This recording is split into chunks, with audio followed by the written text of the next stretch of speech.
दुख की घड़ी में क्या करें, जानिए गौतम बुद्ध से। दोस्तों, हमारे जीवन में दुख तो बहुत आता है और यह दुख सबके जीवन में आता है, मगर हम अपनी ज़िंदगी में दुख से बहुत परेशान हो जाते हैं। तो दोस्तों, आज हम आपके लिए लेकर आए हैं गौतम बुद्ध की एक ऐसी कहानी जो आपके दुखों को दूर कर सकता है। दुख की घड़ी में क्या करें। हेलो दोस्तों, स्वागत है आप सबका हमारे यूट्यूब चैनल रिया ऑफिशियल वॉइस ज्ञान 2.m में।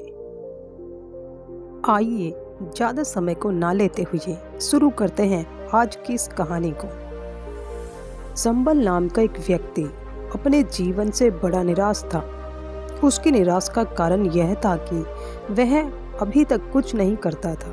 उसके घर वाले उसे दूसरों का उदाहरण देकर ताने मारते थे कि वह सब तो कामयाब हो गए और तू यहीं का यहीं है। जब भी वह कहीं बाहर जाता तो लोग उससे पूछते कि तुम क्या कर रहे हो, और उसे यह कहने में बहुत शर्म महसूस होती कि वह अभी कुछ नहीं कर रहा है। दोस्तों, दुख एक गुरु की तरह होता है। कुछ करने की कोशिश कर रहा है। धीरे धीरे उसने लोगों से मुंह छुपाना शुरू कर दिया। उसका दुख इतना बड़ा था कि उसको लगता कि वह धरती पर बोझ है और उसके बस में कुछ भी करना नहीं है। वह कुछ कर ही नहीं सकता, तो वह जीकर क्या करेगा, उसे मर जाना चाहिए। वह अकेले में बैठकर रोता और भगवान को दोष देता। एक दिन उसने नगर में गुरु को देखा जो दुख के ऊपर अपना प्रवचन दे रहे थे। गुरु ने कहा, दुख एक गुरु की तरह होता है जो आपके जीवन के बारे में समझता है और बताता है। यह आपको सही से जीने का तरीका देता है। आप चाहें तो दुख रूपी गुरु से जीवन जीना सीख सकते हैं या दुख में डूबकर बैठकर रो सकते हैं। दुख की पीड़ा अनंत होती है।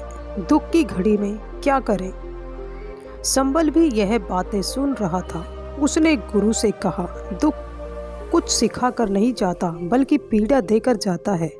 दुख की पीड़ा अनंत होती है। ऐसा लगता है कि इसके बाद कुछ नहीं मिलने वाला, कुछ नहीं होने वाला। मृत्यु भी उसके सामने कम लगती है। गुरु ने कहा, क्या दुख है तुम्हें। कर्म करना चाहिए। लोग केवल सफल व्यक्ति को ही महत्व देते हैं। बाकी सब चाहे कोई कितना भी अच्छा क्यों ना हो, इस दुनिया के लिए तो बोझ ही कहलाता है। गुरु मुस्कुराए और गुरु ने कहा, जब तुम्हारे जीवन में असली दुख आए तब मेरे पास आना, मैं उसका समाधान अवश्य करूँगा। संबल ने गुरु को एक घड़ा भेंट किया जो सोने के सिक्कों से भरा था। घड़े को देखकर गुरु ने कहा, इस घड़े को वहाँ उस पेड़ के नीचे रख दो, गड्ढा खोदकर दबा दो। यह मेरे किसी काम का नहीं है। अपनी सोच को साकार करने के लिए कर्म करना पड़ता है। संबल ने ऐसा ही किया और वहाँ से चला गया। धीरे धीरे संबल को व्यापार में घाटा होने लगा। उसकी धन संपदा धीरे धीरे घटने लगी और एक समय ऐसा आया जब उसके ऊपर बहुत कर्जा हो गया।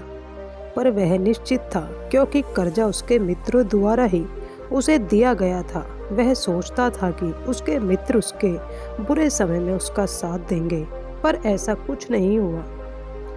सबसे पहले मित्रों ने ही अपना उधार धन उससे मांगना शुरू किया। ना देने पर जान से मारने की धमकी भी दी। उसके शुभचिंतक, उसके चाहने वाले सब उससे दूर हो गए। उसके पिता उसे उसकी गलतियों को गिनवाने लगे। उसकी सारी संपत्ति नीलाम हो गई। उसके पास कुछ नहीं बचा। उसने अपने पिता से सहायता मांगी। पिता ने कहा, मेरे पास यह थोड़ी सी ही संपत्ति है। अगर मैं तुम्हें यह दे दूं तो मैं तुम्हारी माँ को क्या कहूँगा, कहाँ रखूँगा। जब तुम्हारे जीवन में असली दुख आए तब मेरे पास आना। हमारा आखिरी सहारा यही संपत्ति है। उसके जीवन में बहुत गहरा दुख था। उसके आसपास कोई भी ऐसा नहीं था जो उसे संभाल सके। लोगों से ही मिले हरा धोखे की वजह से वह टूट गया था। लगता कि जीने का कोई मतलब नहीं है। मृत्यु ही एकमात्र सहारा है। वह मरने के लिए एक नदी की तरफ जा रहा था। तभी रास्ते में उसे याद आया कि गुरु ने कहा था कि जब उसके जीवन में असली दुख आए तो वह उनके पास आए। संबल गुरु के पास गया और उसने गुरु को सारी बात बताई और कहा कि मेरे दुख का समाधान कीजिए गुरुदेव। गुरु ने कहा, जब तुम्हारे जीवन में असली दुख आए तब मेरे पास आना, मैं उसका समाधान अवश्य करूँगा। संबल ने कहा, असली दुख क्या होता है गुरुदेव?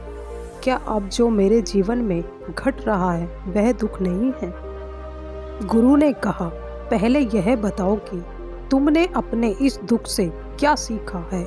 संबल ने कहा, जो लोग तुम्हारी तरक्की के साथ, तुम्हारी सफलता के साथ तुम्हारे साथ साथ आए हैं वह तुम्हें धोखा देंगे, क्योंकि तुम्हारे बुरे समय में वह तुम्हारे साथ नहीं रहेंगे बल्कि तुम्हारा फ़ायदा उठाएंगे। भरोसा केवल उन्हीं लोगों पर करना चाहिए जो तुम्हारे बुरे समय में, असफलता के समय में तुम्हारे साथ खड़े रहें। और ऐसे लोग बहुत कम ही देखने को मिलते हैं। जिन्हें मिलते हैं उन्हें हमेशा उनकी कद्र करनी चाहिए। कभी किसी के खिलाफ षड्यंत्र नहीं करना चाहिए। ईमानदारी और धैर्य के साथ काम करना चाहिए। लालच नहीं करना चाहिए। गुरु ने पेड़ के नीचे गड्ढा खोदकर घड़ा निकाला जिसमें सोने के सिक्के भरे थे और वह घड़ा संबल को दिया और कहा, जब असली दुख हो तभी आना। संबल ने गुरु को प्रणाम किया, धन्यवाद दिया और वह घड़ा लेकर चला गया। उस धन से उसने दोबारा व्यापार शुरू किया और अब वह छोटा सा व्यापारी बनकर भी खुश था और ईमानदारी से काम करते करते वह एक बड़ा व्यापारी भी बन गया। हालांकि उसमें उसे अब कुछ समय लगा, लेकिन अब वह खुश था। उसका जीवन खुशियों से भरा था। लेकिन आप कितने ही अच्छे हैं, कितना ही अच्छा काम करते हो, दान करते हो, पुण्य करते हो, लोगों की मदद करते हो। जीवन में दुख सबके आता है। दोस्तों, आज की इस कहानी से आपने क्या सीखा? हमें अपने जीवन में कैसे कर्म करने चाहिए, अच्छे या बुरे? दोस्तों, दुख सबके जीवन में आता है। उम्मीद करते हैं आपको ये कहानी बेहद पसंद आई होगी। अगर आपको ये कहानी पसंद आई हो तो प्लीज़ वीडियो को लाइक करें, शेयर करें और चैनल को ज़रूर सब्सक्राइब करें, क्योंकि हम इस चैनल पर आपके लिए ज्ञानवर्धक moral story, motivation story, heart touching story, आपकी शिक्षा के लिए, आपके ज्ञान के विकास के लिए हर रोज़ नई नई कहानी लेकर आते हैं। दोस्तों, फिर लौटेंगे ऐसी ही एक नई कहानी लेकर। तब तक स्वस्थ रहें, खुश रहें। जय हिंद, वंदे मातरम।